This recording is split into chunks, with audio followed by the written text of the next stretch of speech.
I'm Tavis Smiley. This is KBLA Talk 1580. Our phone number 1-800-920-1580.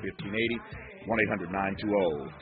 Glad to have you in with us in this hour. In this hour, a conversation about workplace productivity. On the B side of this hour, we'll be joined in conversation by Dr. Misha Ann Martin, Director of People Analytics, on the work human to discuss psychological safety at work and how it impacts productivity and effectiveness. That's on the B side of this hour. But we start this hour in conversation with Dr. Ann Helen Peterson, author of Work Appropriate, about workplace culture, burnout, and redefining our understanding of labor.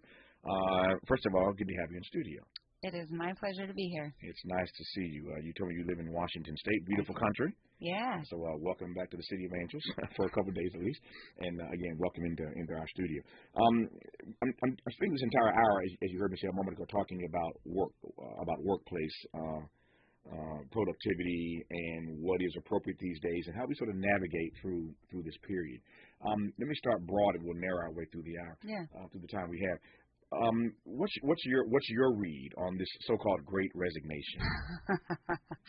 I think that is a phrase that people who worked in offices and who were fed up with the way that they're working, and who also, like, during COVID started thinking about, if all I have in my life is work, what is that, right? Like, what is my life? Those people starting to pull their jobs, but not necessarily quitting. The people, and we've seen this in the data, the people who actually quit, a lot of those people were people working service jobs, people who had to drop out of the workplace because they were moms and they just couldn't find childcare.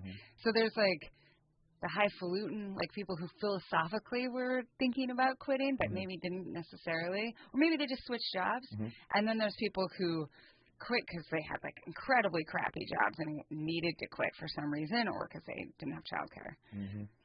What do you think the impact of that Great Resignation has been on the economy, on the nation presently? Well, I think you can draw a straight line between this rhetoric of like the Great Resignation and then also the conversation about what's called sometimes quiet quitting. And so I think that there are some companies out there that are using the idea that they think that all of their workforce is quiet quitting, right? That like no one is being productive anymore because if they're working at home, they're using that idea to try to bring people back into the office, even if there's not necessarily a reason. And they're using it to say like, you guys aren't productive enough. Like, we have to figure out something, or letting off some of their workforce too. Yeah. So it kind of coincides with these economic shifts. Is there any data that suggests that we are quiet quitting, that we are not being as productive? Actually, is some very recent data that is showing a decrease in overall productivity. It's not about necessarily people who are working from home. It's just overall productivity.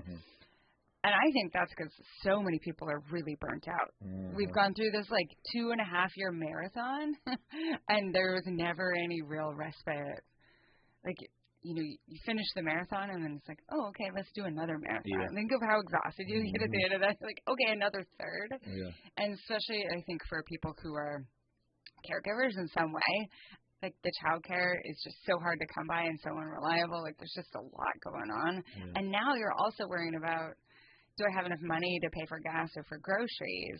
It's just a lot of pressures on people right now. So I think that's it. I joked earlier before you arrived that the part of the conversation that I was most looking forward to was your downloading us on what to do about burnout. Little personal confession. I got all the solutions. Little personal confession there. So tell me about burnout and how we navigate, because you're right, so many of us are just burnt out. Yeah. You know, I started writing about burnout when I myself got really burnt out. It's like almost exactly 4 years ago, because it was while I was covering the midterms last time around. And the way I think about it is, you know, to kind of use that marathon metaphor again, is you hit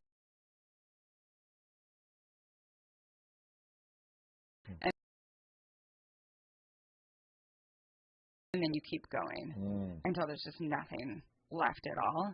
I really thought that burnout was something to describe people who were war correspondents or like emergency room doctors, not journalists like us, right? That are just doing like kind of normal work, important work, but like not that work that puts us on the front lines. But I think since in the last 4 years, I think people have really come to understand that it's a characteristic of the way that we work now. And part of it too, you know, one of the things that I think makes burnout so prevalent is that we don't have any sort of catharsis or rest or recuperation. Like, it's really fun to work really, really hard for a project. It's sort of like taking finals when you're in college or something like that, right? And you do the really hard thing, and then you crash, right? And you have like a couple of days where you're just kind of sitting in that recovery.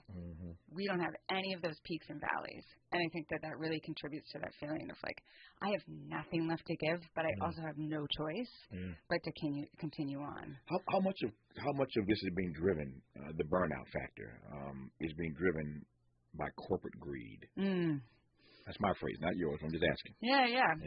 I think that when you are so incredibly productivity minded, if you think of your workers as people who you can always try to like get more out of in any way, and also if your workplace has this idea that working all the time, like being on all the time, answering emails all the time, being on, is the same as good work, that means that there's no space for people to rest or recover.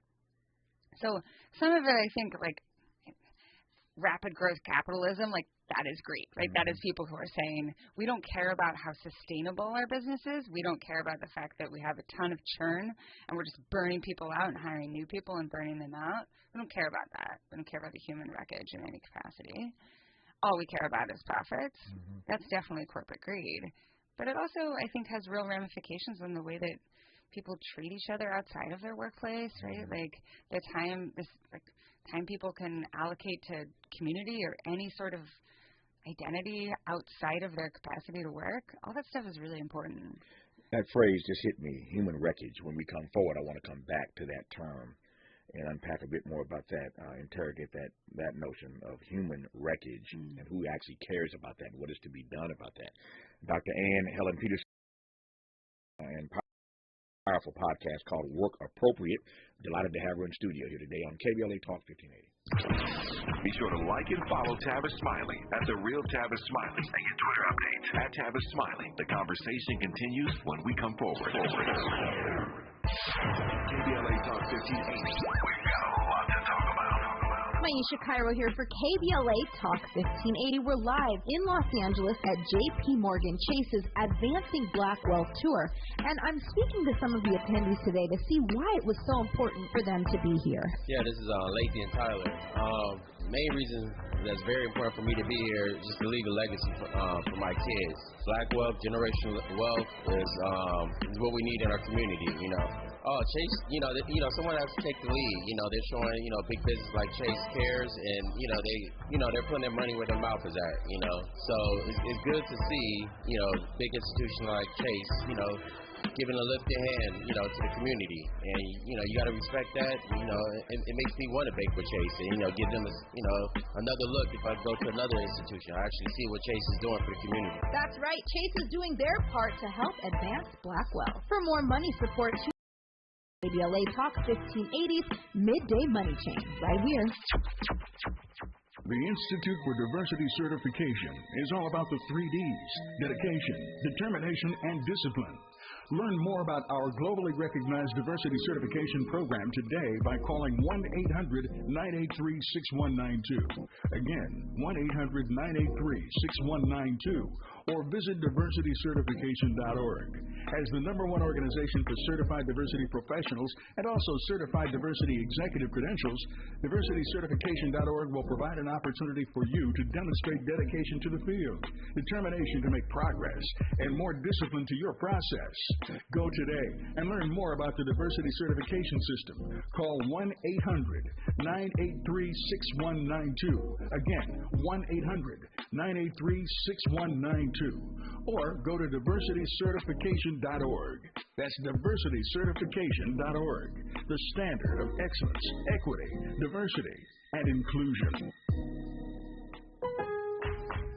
Where can you start holiday shopping now for a season full of savings?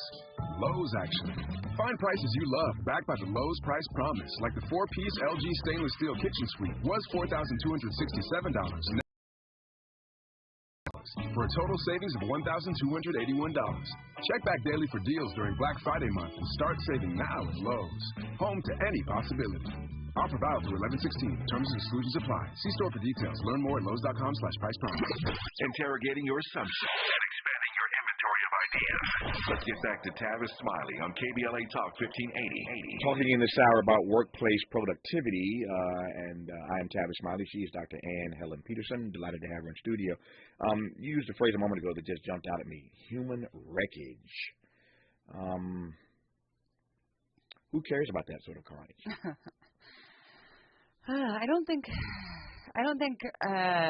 most employers do, right? And we're talking like people who are able to pass the buck in terms of like, well, it's not my responsibility, right? I think people sometimes, immediate managers, they care, right? Like, depends on the person. Sometimes they don't care at all. Sometimes they've had it like really, flattened out of them that like you can't care. But I think people on top, they would never say like, oh, we want to create human wreckage in an Amazon warehouse. why are they told that they can't care, that they cannot care? Well, I think this is one of those things where like, if you are answering to shareholders, right? If you are answering to a board, then you oftentimes have to, I think, quiet whatever part of yourself is thinking about the human wreckage, the human cost of your policies, of your wages, right? I think about this all the time with people who do not pay their employees enough to live, right?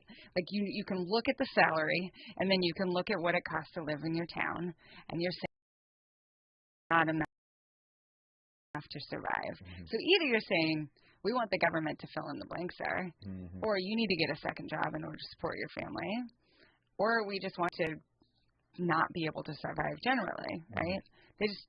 I think it's really hard. Like that to me is always really difficult when people know that they're not paying their workers enough to live. What do you think? I was in a conversation somewhat about this the other day, but I want to get your take on it. What do you think the distribution of those PPP checks did to the American psyche about work? And you see what I'm getting at here. Yeah. There were a lot of people getting those checks, just everyday people who were making more money, greater take-home pay from those checks during the pandemic than they were getting, from their employers prior to the pandemic. And I'm thinking, and I've seen some pieces written about this, I'm thinking that, everyday people getting those checks did something to our psychology vis-a-vis what we think of labor, what we think of work. Am I right or wrong about that? Oh, I think so. Yeah. It's hard to think of it as a controlled experiment, because I think part of the reason people didn't want to go back, like let's say you were a restaurant server, and you're getting paid more from those checks than you were as a restaurant server, but maybe also part of the reason you don't want to go back to be a restaurant server in this moment is that you're scared of COVID, or someone in your family is at high risk. Like there's a lot of reasons discouraging people from going back into those frontline jobs that they lost. At the same time, I think you can think about this in larger conversation with conversation about UBI, Universal Basic Income, right?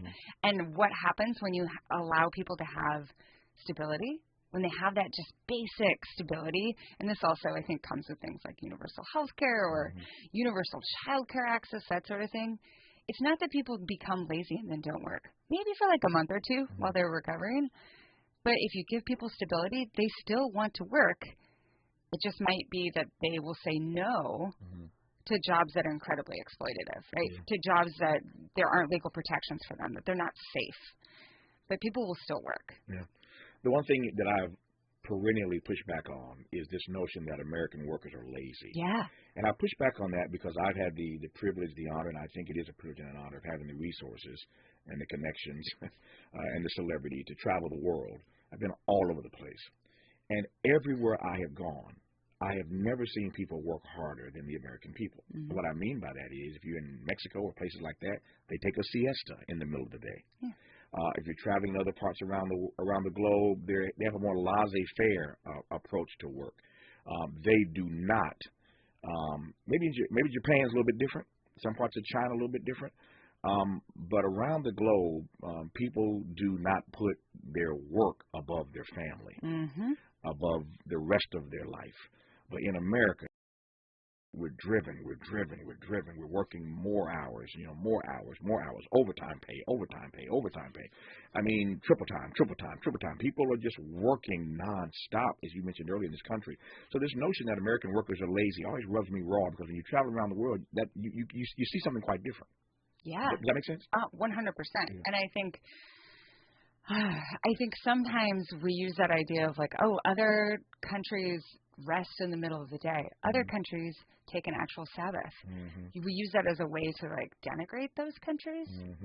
Instead of saying, we work harder than y'all do. Yeah, like, oh, maybe these guys haven't figured out, right? Like maybe they understand that a human can't work all the time, right? I think a lot of the things that are driving people to work all that. Well, here's what in our country, there's been really interesting research about lately. People in salary jobs where they're not paid by the hour, they're actually working more hours than ever, right? So even people making good money too are like, we have to work more than ever before. And this is a huge shift from even, like 100 years ago, where the more money you had, the less you worked. And people who don't have a ton of money, the working poor, people who, let's say, work at Walmart, they don't have it. They want more hours. They wish they could get more hours, either because it would give them health care through their employer, or because if they worked more hours, they could get enough to survive on. So we have this real mismatch of too many hours and so these people with not enough hours have to take on second jobs, so they do end up working more oftentimes. And I don't think any of it. I think that there's a different way to live, and other countries show that it's possible, but it would require reorganizing some things in our country, and also understanding that, or maybe like divorcing ourselves or distancing ourselves from that idea that the more you work, this is a very like Calvinist, like Protestant understanding, the more you work, the better person you are. Even if you're grinding yourself into a fine pulp and can't be there for your family or your community, that still is really, I think, at the heart of our understanding of what makes a good person here in America. And how do you think that got ingrained in our thinking, in our way of life here in America? Oh, I think it really does go back to these Protestant roots. Like Calvinism and their understanding of like how you were saved. If you worked really hard, it was evidence somehow that you were predestined, right? That you were saved. And so even if you have even if you're Catholic and no matter whether you have close connection to that strand of the Protestant worth ethic, it still is everywhere in our ideology. It's so present. And to push back on that is to push back on the status quo. I think, not only is it Calvinist, it's also really at the heart of people in control. So it's really a white supremacist understanding in a lot of ways too. That trickles on, and people adopt it of all different sorts of identities. But I think that it's really meant to keep people in power and power. Speaking of power, there are at least two issues that come to mind as you're talking. Our guest at the moment is Dr. Helen Peterson, has a beautiful podcast called Work Appropriate, and happy to have her in studio today. She's in LA doing some other business, and so propitious time to pop in to see us to talk about workplace productivity in this hour.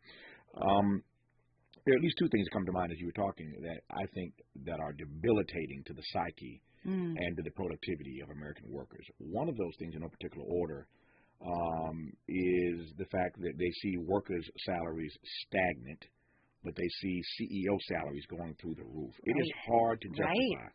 It is not hard. It is impossible to justify the phenomenal trajectory, the outrageous increases in CEO salaries across this country, and that the fact that workers' salaries tend to stay stagnant.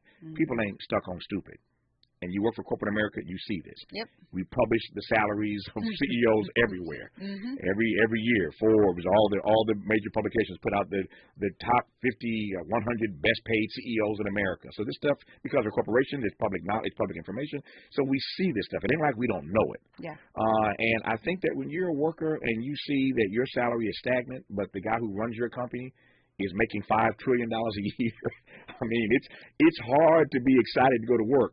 on a daily basis. That's just me. What's your take on that? Oh, yeah. Well, and also you see how this explosion in CEO salaries, it's alongside the general disappearance of the middle class in America, right? So if you look back 50 years, like these grand corporations of United States history, like places that we venerate, there was much the salary of a general worker and their CEO or people in their C-suite.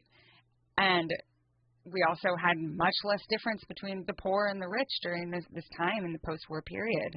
And as we've gone forward, we've said, no, it's okay for people to be as rich as they possibly can be, right?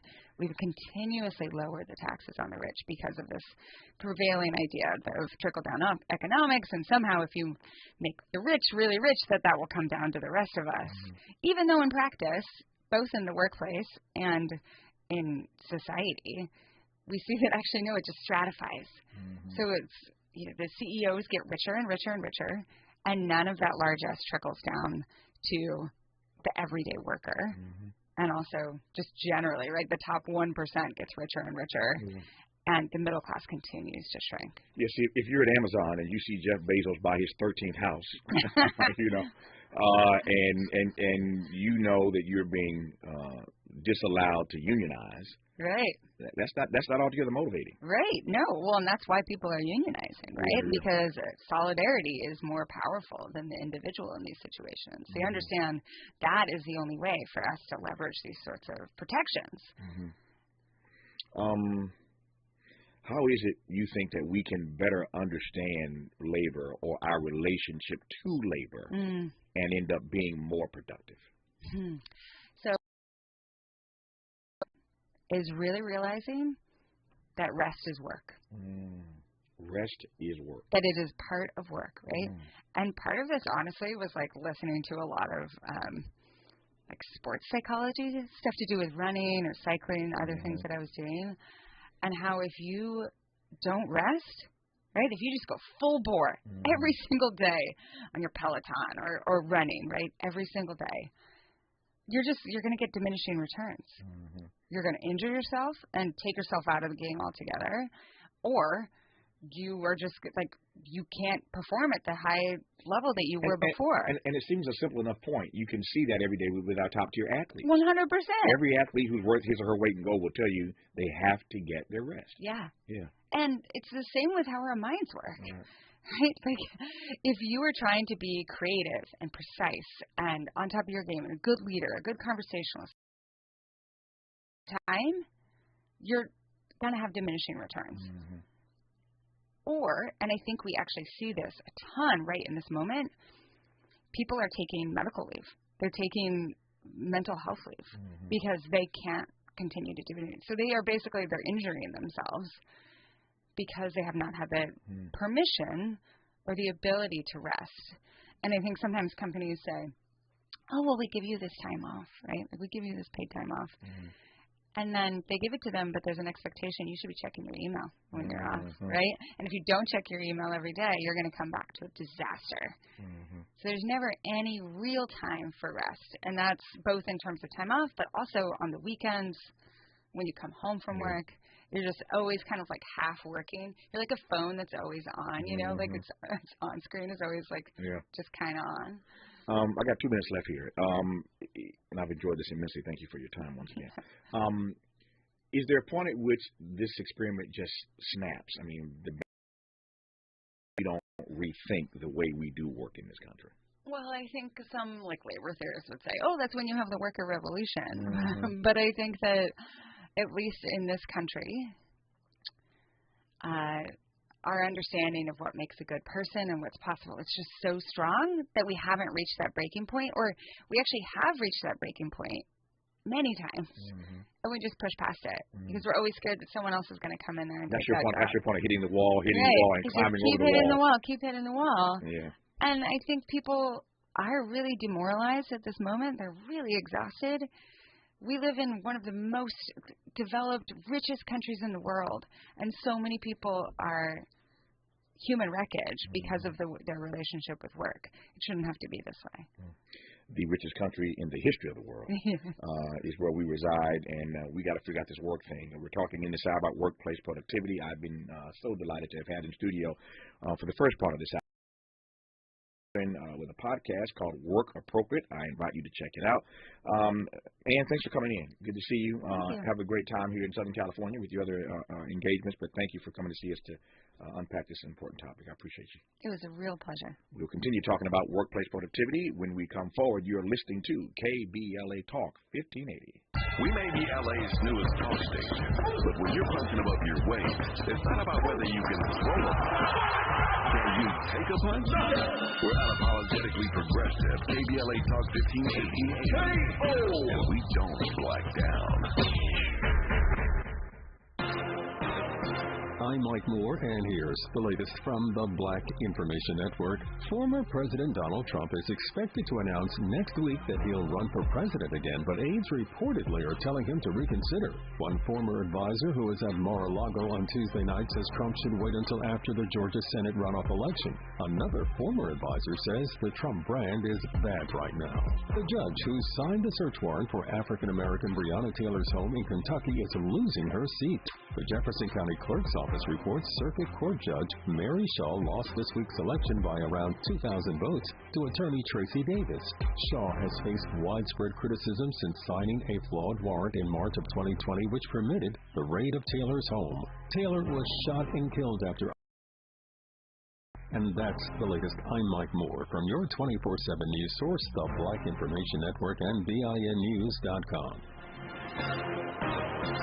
Siglet and Boyle Heights on the 5 north under the I-10 has the second lane from the left shut down because of a stalled Bigwig. The 5 freeway stop and go all the way back from Imperial Highway. Got the Siglet and Seal Beach, 405 northbound for Seal Beach Boulevard. Carpool and 2 left lanes are still closed there. And the 405 on that starting at Beach Boulevard. 22 west also slow approaching the 405. And we have the Siglet and Devore on the 215 south of past Palm Avenue. Crash taking up 2 of the middle lanes there. The 215 it jams up at the 15 freeway. These days, there isn't enough easy to go around. So here's some. Meet Solo, the revolutionary single-seat commuter that makes EV easy. Easy to drive, easy to charge, and at under $19,000, easy to afford. It's even easy to order at DriveSoloEV.com. This is the KBLA Sports Minute with Ray Richardson. The Lakers had more concerns than losing their 9th straight game to the Clippers last night. LeBron James went to the locker room with a possible groin injury with 5 minutes left in the game. The Lakers will know more after LeBron has an MRI today. LeBron had 30 points before he left. A sad development in the Brittany Griner situation. The WNBA star was transferred from a Russian jail to a prison colony where inmates are often forced to do hard labor. Griner's Russian attorneys have not been told of the colony. A 9-year sentence in August for alleged drug possession. Rams quarterback Matthew Stafford is in the concussion protocol. His status for Sunday's game against Arizona is uncertain. No debates, no speculation, just the info you need. That's your KBLA Sports Minute. I'm Ray Richardson. This sports report was brought to you by MVP Accident Attorneys. When it comes to your settlement, we're slam dunk. Call 833-MVP-WINS or check their website at themvp.com for a free case review. When you're the victim of a car accident, hiring the right law firm can be the difference between a rewarding settlement and striking out. Call the pros at MVP Accident Attorneys at 833-MVP-WINS for your free consultation. Call me your MVP. Hi, I'm Sedarius Blaine, actor from the Jumanji movies, The Big Leap on Fox, Charmed, and more. I started an all-inclusive luxury travel club called Top Shelf Getaways that's now visited 14 countries in the last 2 years and counting. Now, we're rolling out our local staycations so you can experience the excitement and spirit of adventure that we're known for right here in Southern California. Starting November 11th, come join us for a celebration of excellence as we honor some of Hollywood's biggest legends at the W Hotel in Hollywood, California. Our staycation will feature live performers, singers, magicians, mixologists, and private chef, as well as a private screening of Black Panther Wakanda Forever at the world-famous TCL Chinese Theater and an after-party. Transportation from the included. November 12th will be our bottomless brunch pool party sponsored by El Cristiano Tequila. All of this for only $500 per person, $800 per couple, or select the locals rate to indulge in Friday night only. Follow us on Instagram or visit TopShelfGetaways.com to secure your tickets today. We can't wait to see you. And don't forget to wear your all-black cocktail attire.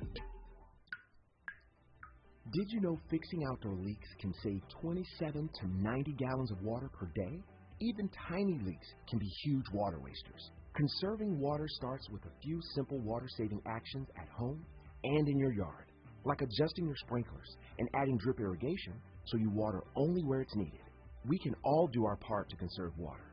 Visit SaveOurWater.com for more water-saving tips. Save water, save California. Health is Wealth and Medicare and Covered California's open enrollment for medical insurance is here. RHJ Insurance Agency can help you find affordable rates and the plan that's just right for you and your family. Call 562-204-6120 for your free quote. Don't leave your health to chance. Open enrollment is here and affordable coverage is just a phone call away. Call 562-204-6120 for your free quote and get the coverage you need. Go to We knew you'd stick around.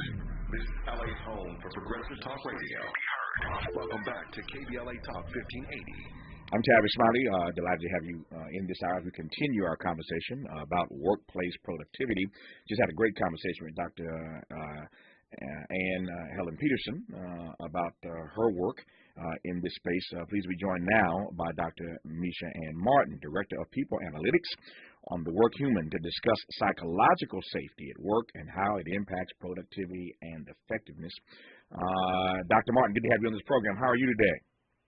I am doing so well. Thank you so much for having me. It's good to have you on. I'm going to talk for a couple more seconds here while we adjust your sound, get you just right. You sound a little hollow, but we'll get that figured out right quick and get you up on the line and continue this conversation about workplace productivity. Again, we thank Dr.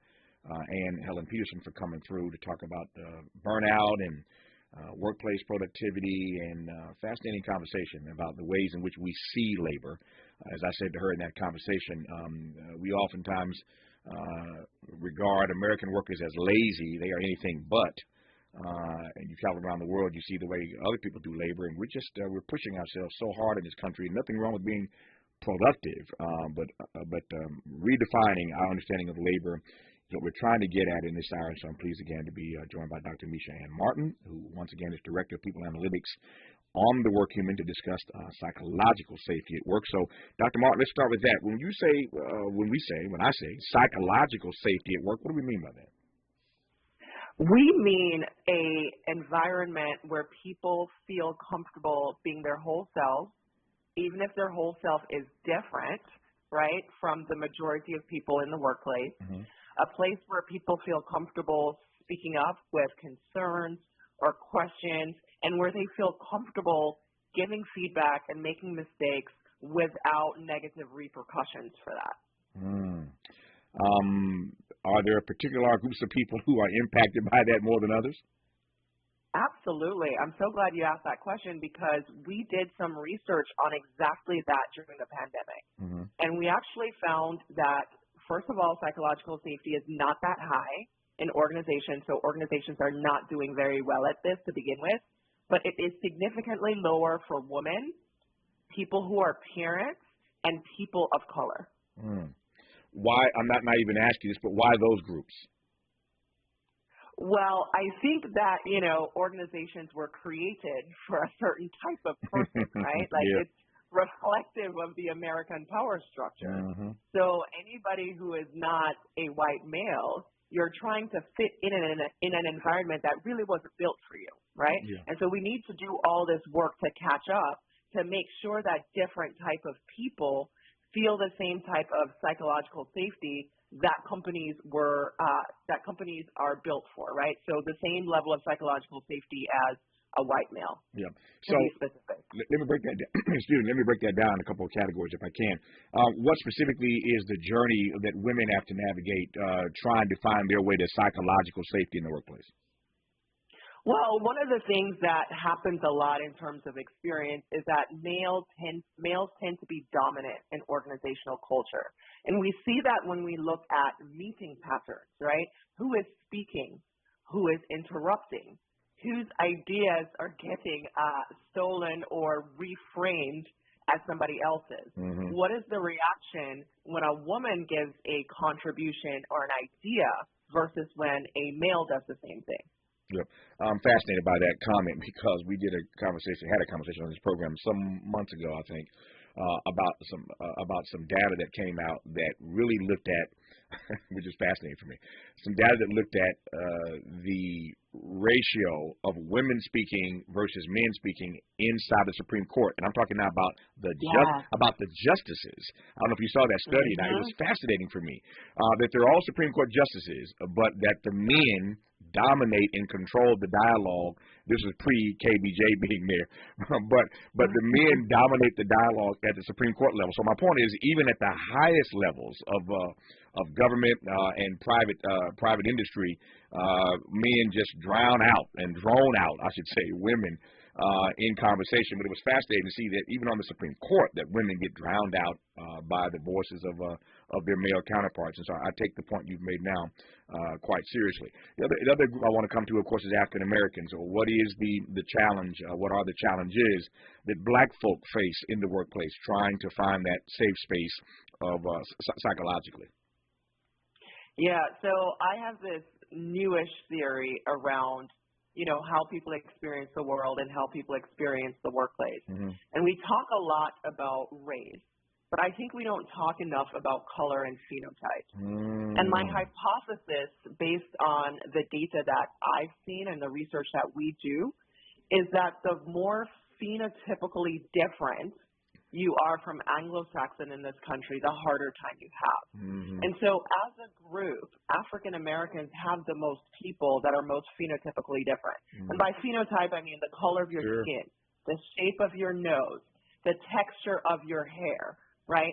And so basically, we are the most different. And so what happens is that we tend to face the most challenges.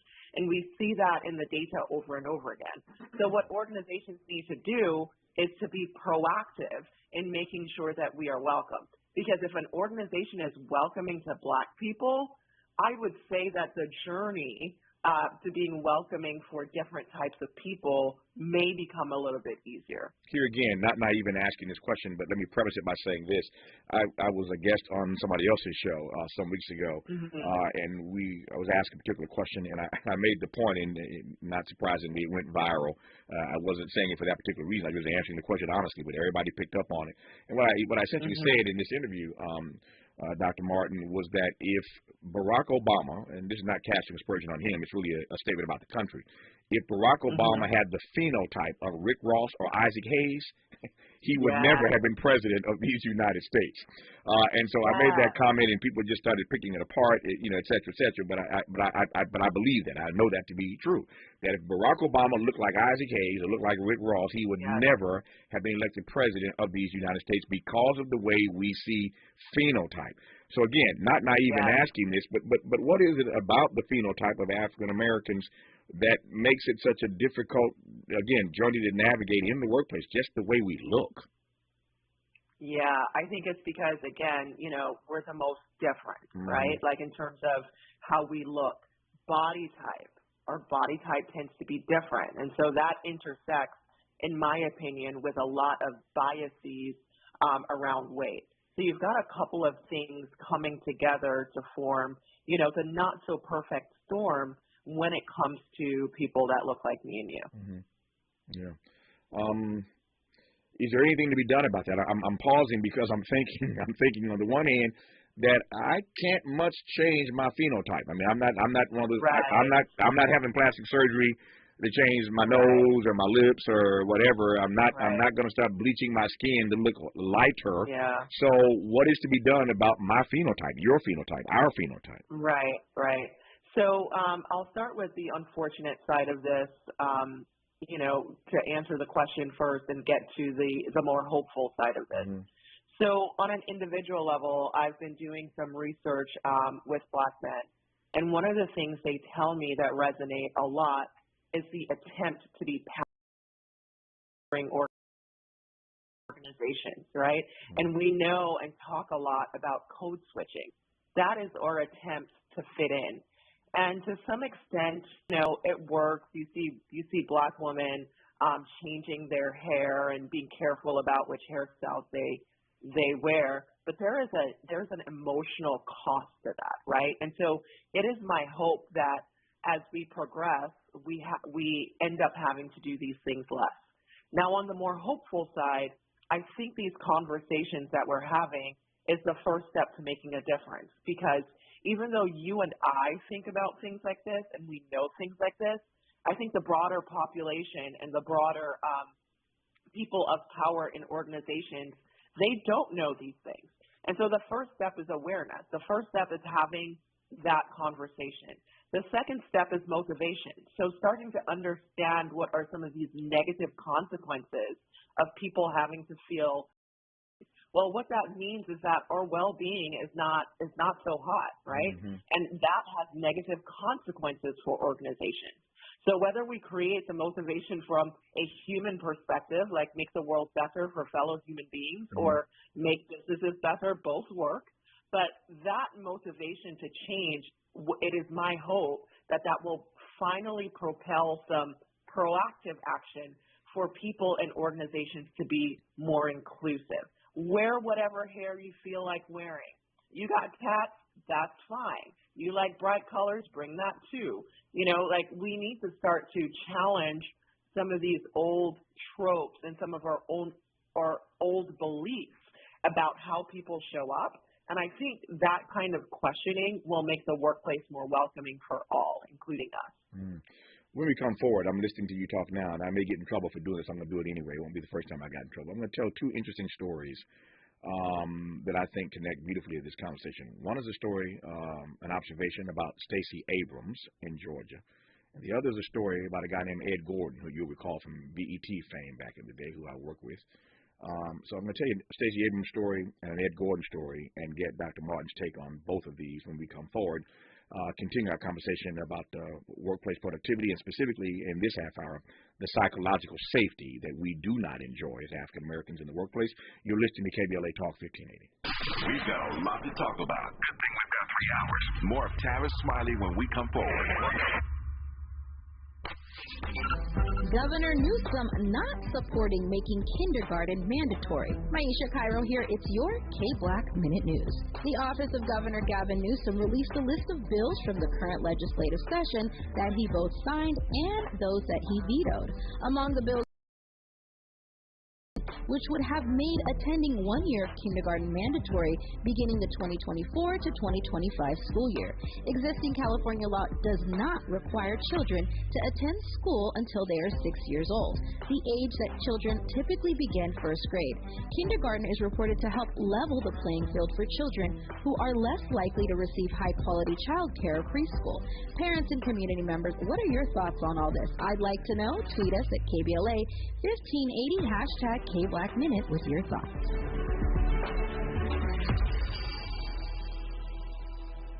I'm getting vaccinated with Prevnar 20. So am I, because I'm at risk for pneumococcal pneumonia.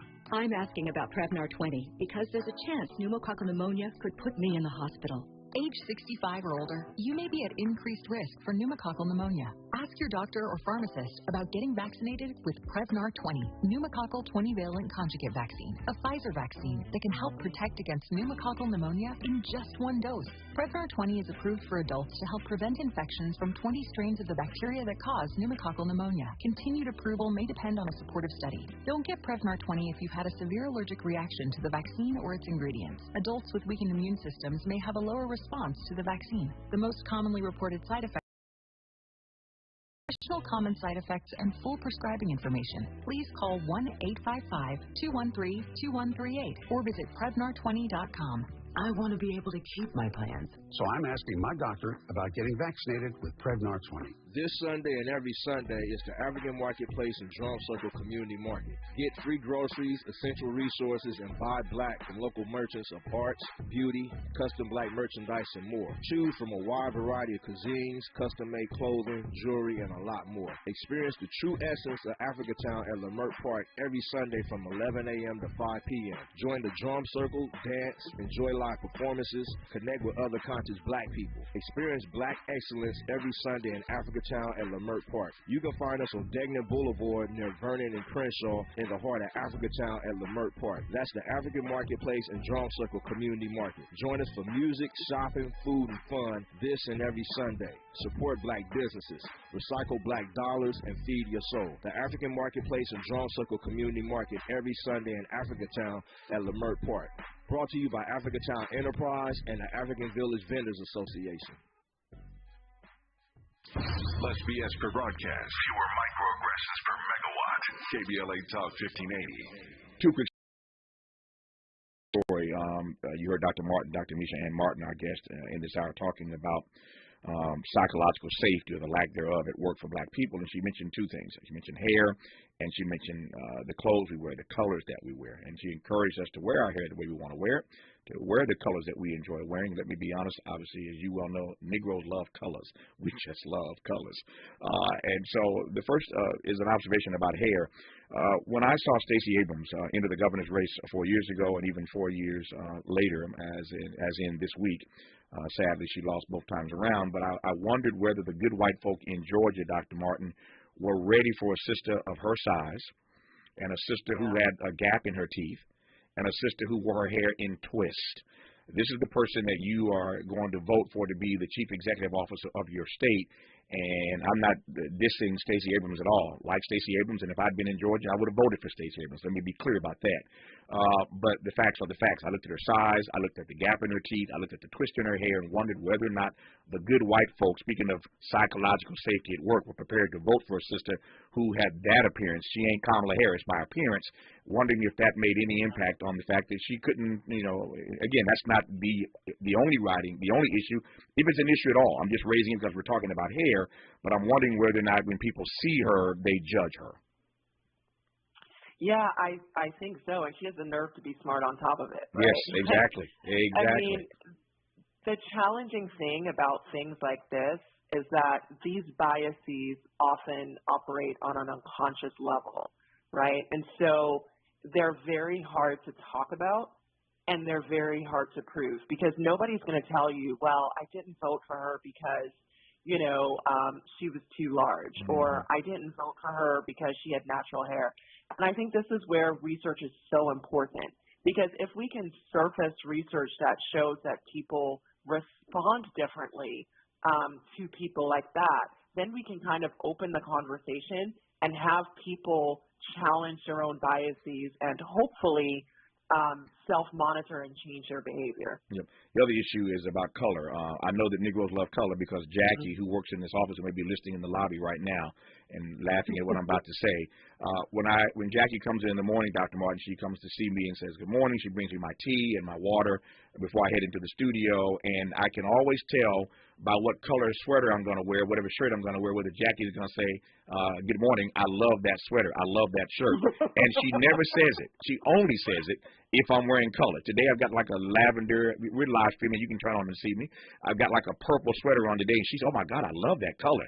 Negroes love color, and Jackie always comments if I'm wearing something colorful. If I'm wearing a white shirt or a gray shirt, Jackie don't say nothing about how nice I look. It's only when I wear color that Jackie gets turned on. I raised that because Ed Gordon, who was an anchor at BET, many people know that I used to work at BET. Ed eventually left BET and went to MSNBC, and I know for a fact that Phil Griffin, who was running in MSNBC at the time, once said about Ed Gordon, and maybe even said to Ed Gordon, does this brother own a white shirt? Does he own a white shirt? Because Ed, being from Detroit, loved his colors. Negroes loved watching Ed Gordon on BET. He was sharp every single night, but he loved colors, and they wanted to know at MSNBC. He eventually, his contract was not renewed, but the question was asked, does this brother from Detroit own a white shirt? So we're judged even by the colors that we wear, Dr. Martin.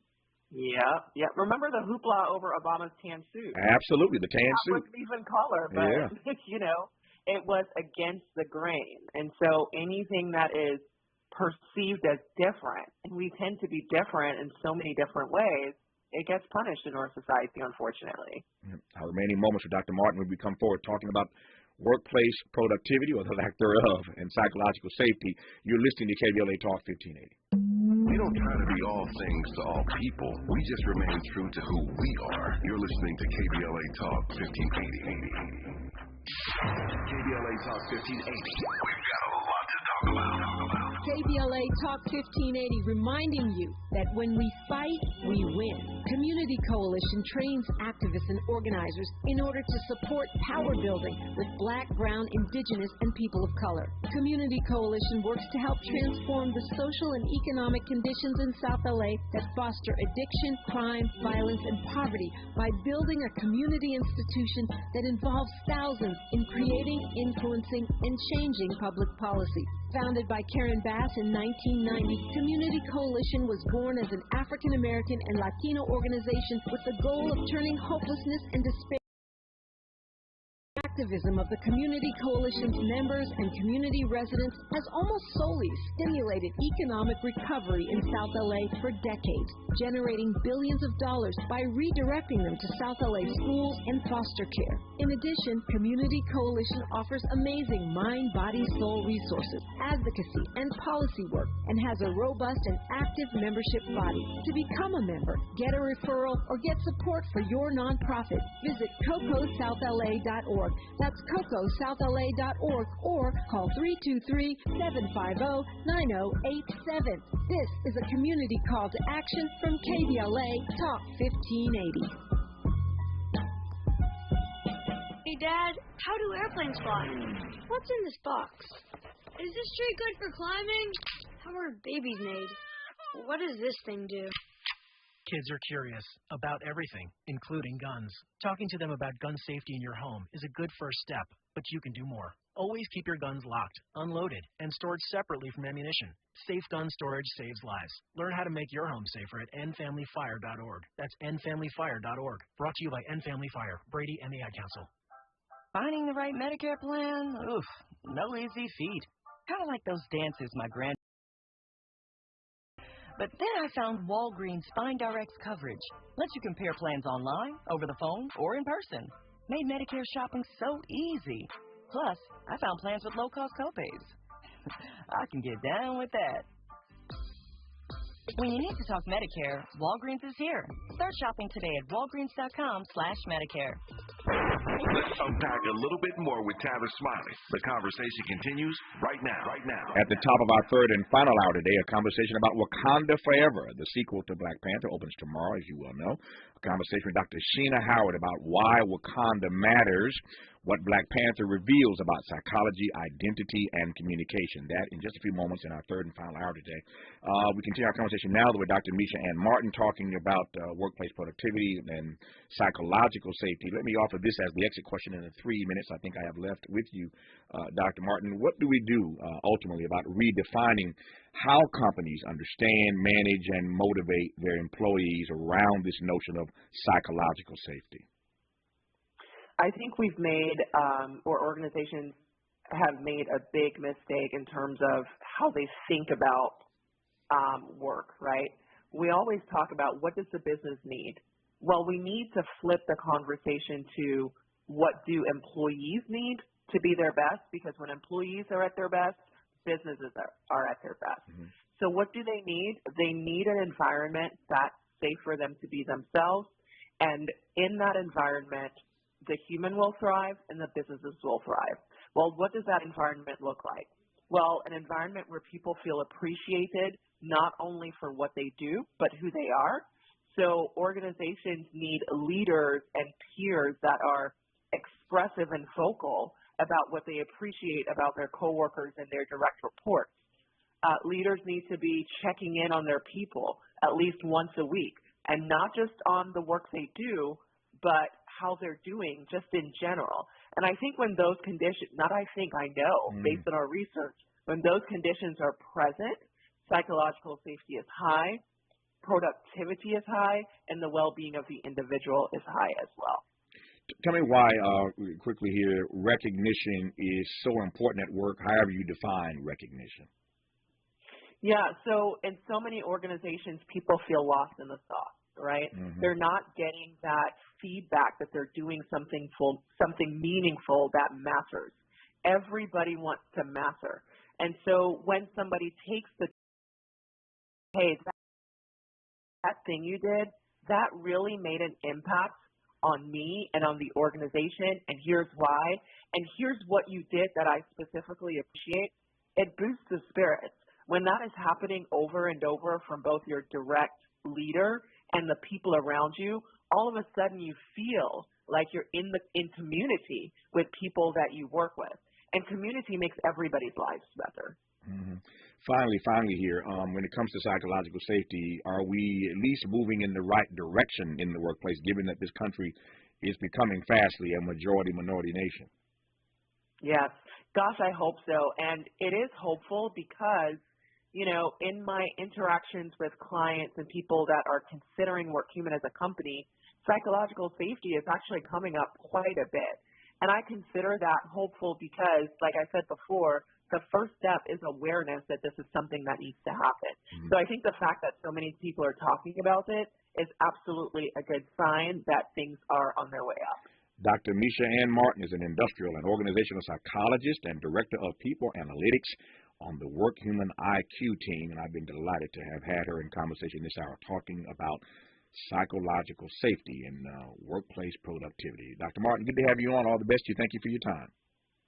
Thank you so much. It was my honor. My honor as well. Good to have you on this program. We'll talk about Wakanda Forever in our final hour when we come forward after news, traffic, and sports on KBLA Talk 1580. KBLA 1580 Santa Monica.